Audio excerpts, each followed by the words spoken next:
A paz do Senhor Jesus Cristo esteja com você, com toda a sua família. Eu sou o presbítero Rogério Lourenço e você está no canal Análise Bíblica. Nós vamos estudar mais uma lição da Escola Dominical das revistas da CPAD. Estamos estudando os princípios divinos em tempos de crise, a história da reconstrução de Jerusalém após o cativeiro babilônico. Hoje nós vamos estudar a lição de número 9, que tem a data do dia 30 de agosto de 2020, próximo domingo, né? Que tem por título Como vencer as oposições à obra de Deus. Então o título já é bem sugestivo, né? Como vencer as oposições à obra de Deus. Que há muitas, né? Muitas oposições para a igreja vencer, para que esta mesma igreja possa fazer a obra de Deus. O texto áureo está na carta de Paulo aos Romanos, capítulo 8, versículo 37, que diz: Mas em todas estas coisas somos mais do que vencedores por aquele que nos amou. Verdade prática, quando depositamos nossa confiança em Deus, descobrimos que Ele é muito maior do que todos os obstáculos que encontramos. Olha que coisa maravilhosa, né? Quando confiamos em Deus, nós descobrimos que Ele é maior do que todos os obstáculos que encontramos. Todos os obstáculos. Deus é sempre maior. A leitura bíblica em classe, né? Da qual está fundamentada a lição, está no livro de Neemias, capítulo 4, do versículo 8 até o 20, e na primeira epístola de João, capítulo 4, versículo 4, e também o capítulo 5, versículo 5. Eu já fiz a minha leitura, né? No estudo da lição. Você pode pausar o vídeo, fazer a leitura, né? Para depois continuar assistindo a aula. Porque a leitura bíblica ela é muito importante para nós entendermos a lição, né? A lição é fundamentada na leitura bíblica. Então você vai ter uma visão geral. Então você pausa o vídeo, faça a leitura, né? Na revista ou na Bíblia e depois continue assistindo a aula. A lição ela está dividida em 3 pontos, né? O primeiro ponto: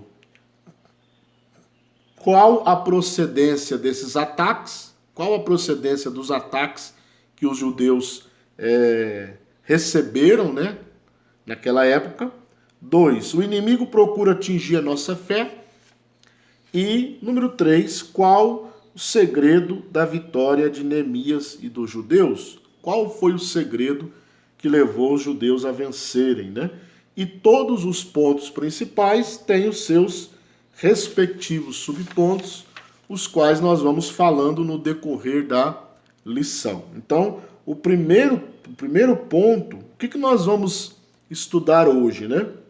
Vamos estudar o ataque dos inimigos, né? Quando Neemias estava reconstruindo os muros de Jerusalém. Nós vamos ver a fonte desses ataques, né? O primeiro tópico, né? Qual é a procedência desses ataques? Nós vamos ver que o ataque era humano por parte de pessoas, né? No caso, os samaritanos, na maior parte deles.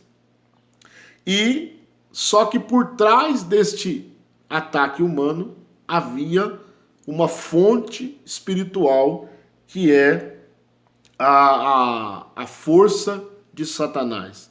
O reino de Satanás está por trás de todo o ataque à obra de Deus. Pode gravar isso na sua mente, escrever na sua revista. Todo ataque contra a obra de Deus tem por trás a ação de Satanás. Ele está ali por trás agindo para destruir, para tentar parar a obra de Deus e tentar destruí-la. Destruí-la nunca vai conseguir, né? Mas ele é teimoso, né? ele insiste, porém Jesus disse que as portas do inferno nunca prevaleceriam contra a igreja. Então vamos lá. Qual é a procedência desses ataques? Subtópico 1. A Bíblia revela que a verdadeira força por trás desses ataques, que a Bíblia revela qual é a verdadeira força atrás desses ataques, né?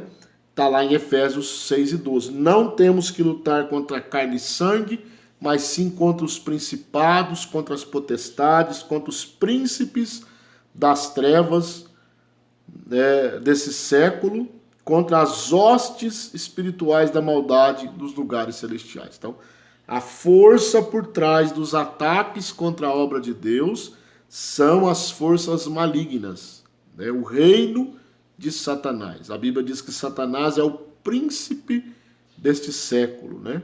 É o príncipe das potestades do ar. É ele que comanda as suas hostes malignas. Então, por trás dos ataques que os judeus receberam na construção do muro, está a força satânica.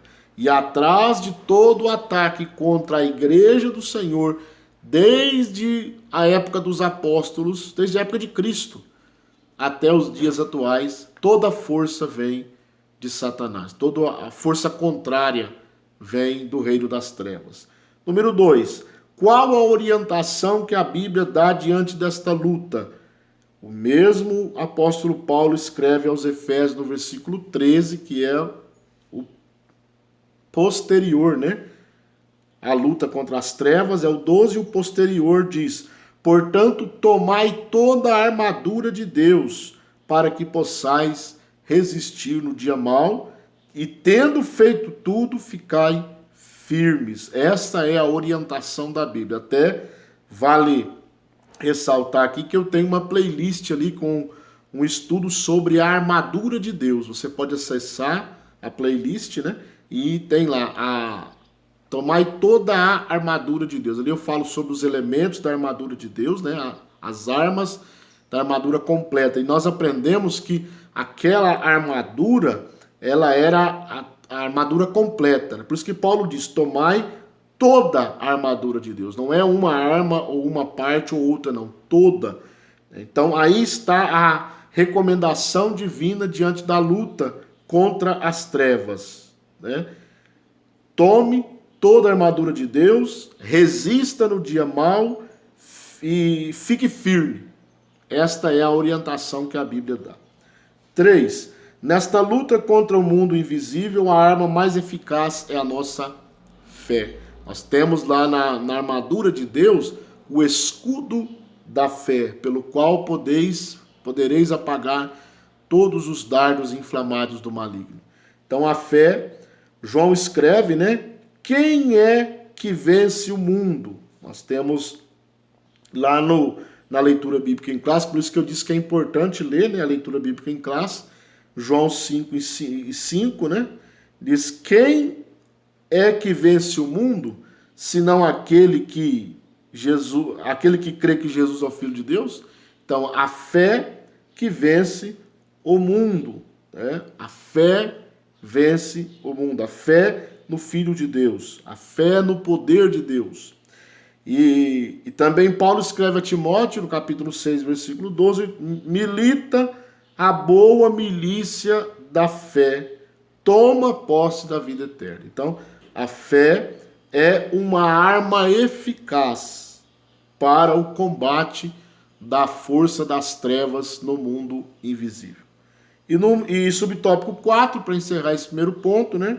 Nesta luta, as armas devem ser espirituais. Se os inimigos são espirituais, as armas devem ser também espirituais.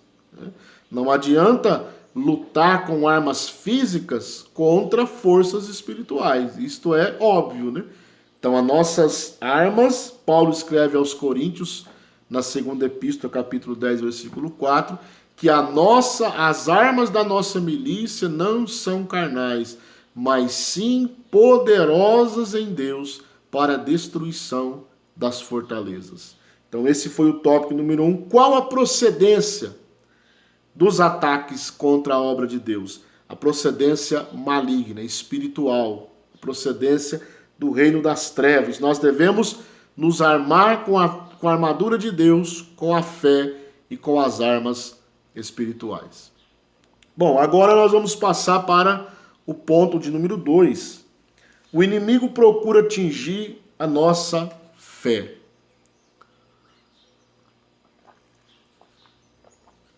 Bom, se nós falamos no ponto anterior que a fé é uma arma poderosíssima, né, para vencer os inimigos, então o que o inimigo vai fazer? Ele vai tentar atingir a nossa fé. Ele vai tentar atingir a arma mais importante na luta contra ele, né, que é a fé. O inimigo ataca com a arma do desprezo. Então nós vamos ver aqui agora que os inimigos de Neemias, dos judeus, eles desprezavam os judeus, né? Eles diziam: o que fazem estes fracos judeus? Eles desprezavam os judeus, né? E não raro nós ouvimos, né? Implícita ou explicitamente, nós ouvimos, né? Quem é este povinho que é a igreja, né? Quem é este povinho? Com aquele tom de desprezo, né? Porém, nós somos embaixadores de Deus na terra. Você, irmão, irmã, que talvez seja uma pessoa que não tenha tanta expressão na sociedade, porém, lembre-se, você, deixe o inimigo desprezar, não tem problema, mas você tem que ter em mente que você faz parte do povo de Deus. Você é alguém importantíssimo. Você é uma pessoa importantíssima. Por quê? Porque você faz parte do povo de Deus. O inimigo, subtópico 2, ataca com a arma do escárnio, da zombaria, né? Da zombaria. Então, os judeus, os samaritanos, os inimigos dos judeus ali, eles zombavam do povo, né? Isso aí, esse murinho que eles estão fazendo aí, se passar uma raposa aí vai destruir, né? É a zombaria, né? E eu quero alertar você que nem mesmo Jesus, ele escapou da zombaria. Nem mesmo Jesus, né? Se você ler, nós vamos até ler aqui, Mateus 27 e 29, se você ler, nem Jesus escapou da zombaria. Então, quanto mais nós, né, irmãos? Se nem Jesus escapou, muito menos nós. Mateus 27 e 29, a Bíblia diz assim, ó: e tecendo uma coroa de espinhos, puseram-lhe na cabeça, e em sua mão direita uma cana, e ajoelhando-se diante deles, escarneciam, olha aí, zombavam, dizendo: salve, rei dos judeus. Então, Jesus foi escarnecido, Jesus foi zombado, ele sofreu a zombaria, quanto mais nós, né? Mas quando nós somos zombados por ser cristãos, por ser crentes, né?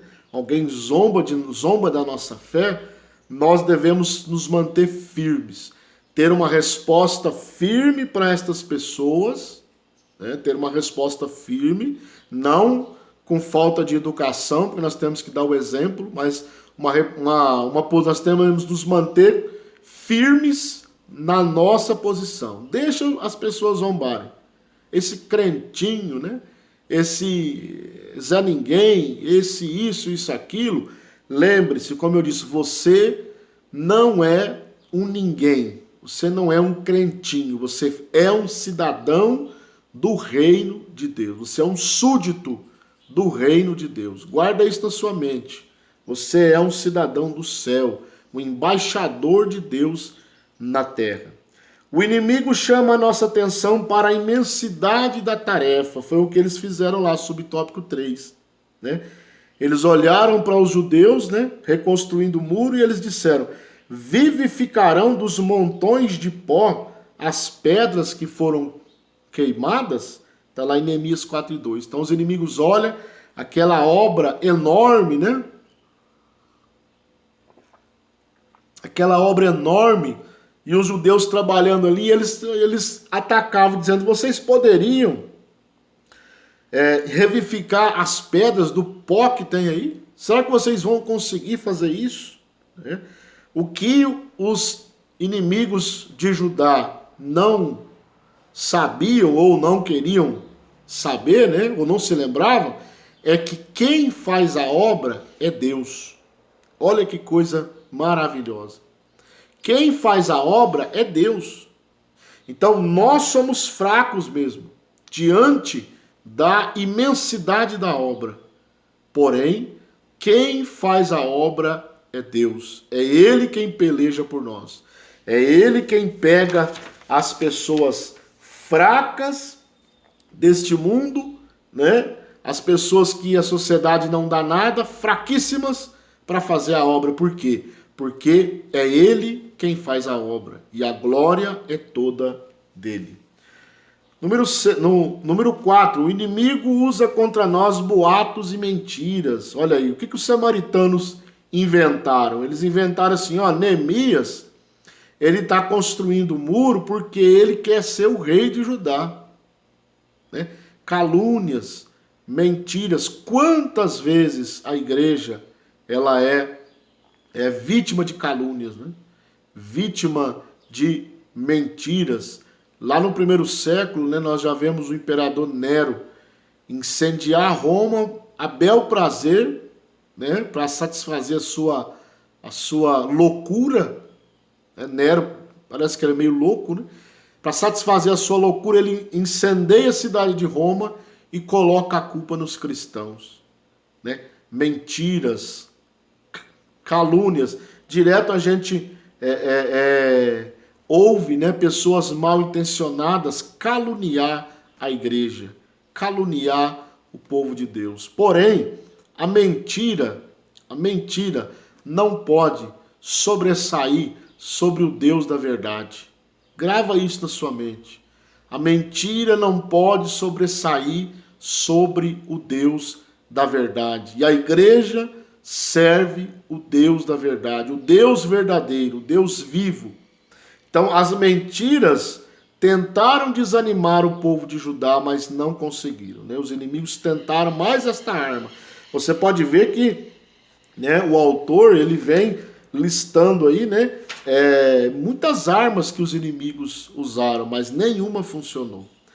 O tópico 5, subtópico 5, o inimigo usa como arma a astúcia. Então, o que eles vão fazer agora, né? Eles vão convidar os judeus, astúcia, esperteza, para juntos se congregarem nas aldeias. Eles queriam tirar os judeus do foco. Eles queriam tirar o foco, né, da obra. Então eles falaram, vamos nos congregar, né? Vamos nos reunir, vamos festejar. Mas Neemias responde por mais de uma vez: eu estou fazendo uma grande obra e não poderei descer. Por quê? Porque Neemias discerniu que aquele povo estava armando alguma armadilha para ele e para os judeus. Então Neemias foi esperto, né? E quantas vezes o mundo, Satanás usa o mundo para tentar fazer amizade com a igreja. Isso é impossível. Isto é impossível. O mundo, a igreja, nunca poderá ter amizade, comunhão com o mundo. É o que os inimigos queriam. Venha ter comunhão conosco, venha congregar conosco, vamos nos reunir nas aldeias. Neemias, não, eu estou fazendo uma grande obra e eu não posso parar. Então, a igreja, ela não pode estar em comunhão, não pode congregar com o mundo. Paulo diz que comunhão há entre a luz e as trevas.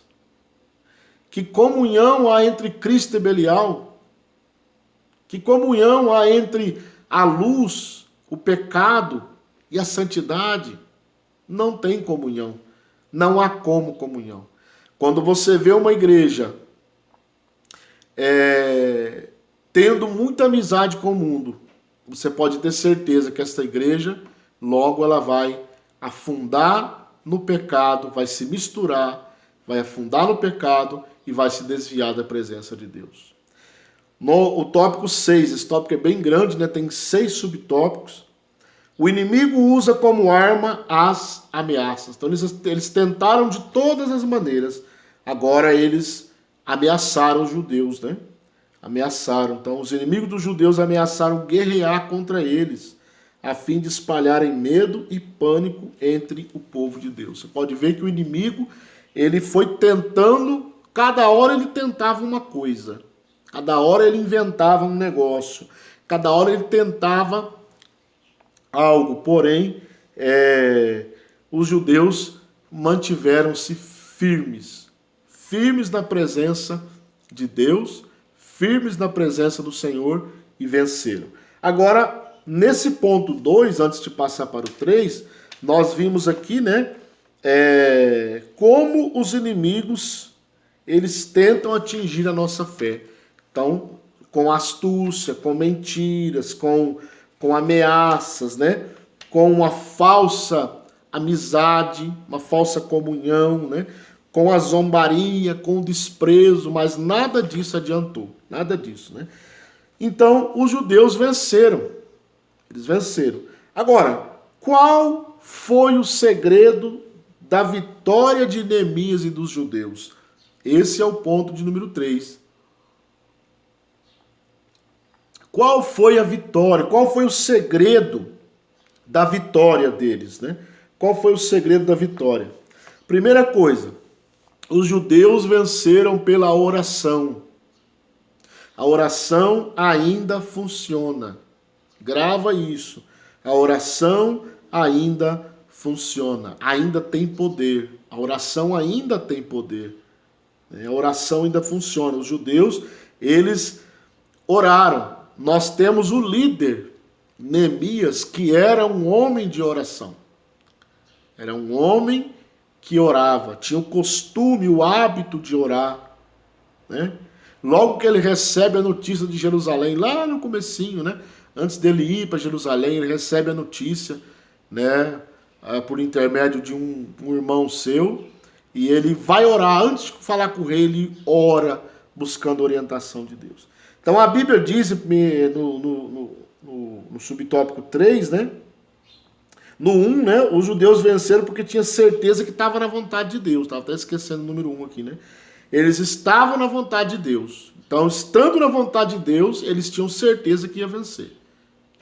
Então, nós aprendemos aqui nesse subtópico 1 que você pode estar passando por qualquer coisa, por qualquer período da sua vida, bom ou ruim.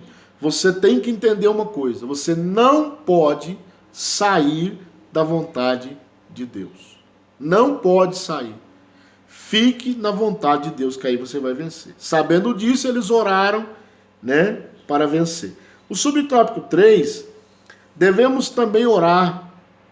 Paulo, ele diz, né, orai sem cessar. O que Paulo quer dizer com orar sem cessar? Será que nós devemos abandonar todos os nossos afazeres e ficar só orando 24 horas por dia?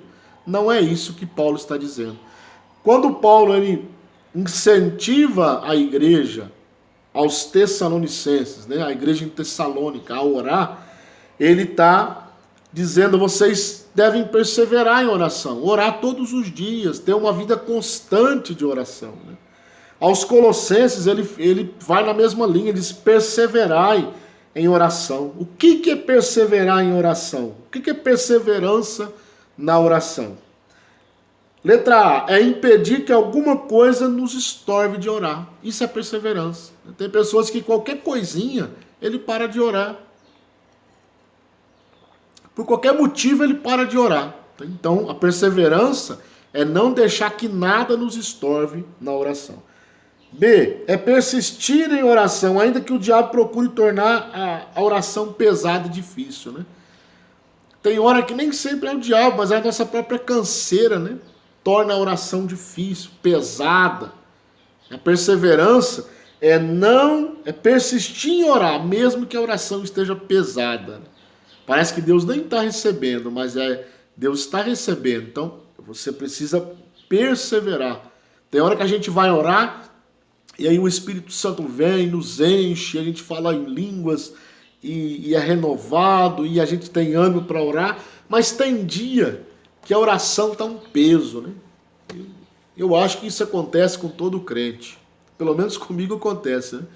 Tá um peso, aquela oração assim pesada, né? Talvez o inimigo está tentando desviar você do foco ali de orar, mas você deve perseverar mesmo assim.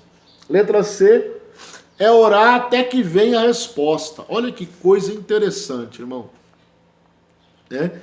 O nosso problema, às vezes, ou pelo menos da maioria dos cristãos, é parar de orar porque a resposta não veio no outro dia, não veio na outra semana, não veio no outro mês.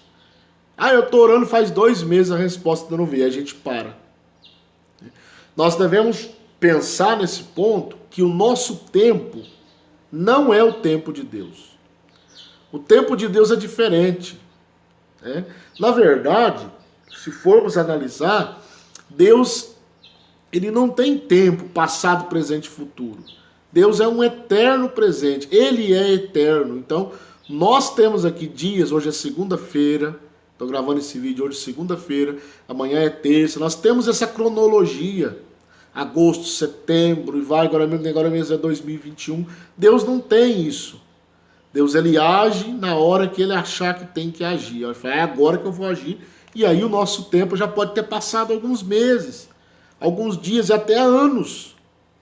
Mas nós devemos orar até que a resposta venha. É lógico que antes de você começar a orar, busque se aquilo ali é de Deus, porque senão você vai orar o resto da vida e a resposta não vai vir.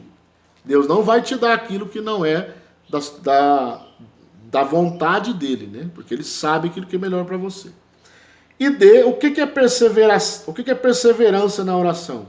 É uma prova de que o Espírito Santo, que o Espírito de oração opera em nós, né? O Espírito de oração aqui não quer dizer, né, que há um Espírito de oração, né? Não. O que o autor quis dizer aqui é o seguinte, é uma prova de que o Espírito de oração, né, aquele desejo, o Espírito Santo colocando em nós o desejo de orar. Paulo escreve aos Filipenses, né, e ele diz, é Deus quem opera em vós tanto o querer como o efetuar segundo a sua vontade. Então, não é que existe um espírito de oração. Deus vai mandar aqui, esse aqui é o espírito fulano, que ele é o espírito da oração. Não, é Deus incentivando, nos impulsionando a oração, né? Nos impulsionando a buscar a presença dele, né? Esse seria, entre aspas, o espírito de oração. Então nós aprendemos neste ponto qual foi o segredo da vitória dos judeus. Eles sabiam que eles estavam na vontade de Deus. Eles sabiam, né? Eles venceram pela oração. Então esse é o segredo. Se você está fazendo a obra de Deus e talvez deu uma desanimada, Deus fala com você nesta hora. Saiba, fazendo a obra de Deus, você vai estar na vontade de Deus. Ore para que nada te tire da vontade de Deus. Persevere em oração e você vai ser abençoado. Então, esta lição, de uma forma geral, né, ela nos ensinou como vencer as oposições à obra de Deus. Espero que esta lição tenha sido, né, uma bênção para você, uma bênção para a sua vida, uma bênção para a sua casa, uma bênção para a sua vida espiritual. A minha oração é que Deus te fortaleça cada dia para que você venha vencer todas as oposições, porque nós estamos vivendo uma época, né? A época da igreja, desde quando houve igreja, né? Cristo fundou a igreja, aos ataques contra a obra de Deus. E você está na obra de Deus e você precisa vencer. Que Deus te abençoe, em nome de Jesus, e até a próxima aula.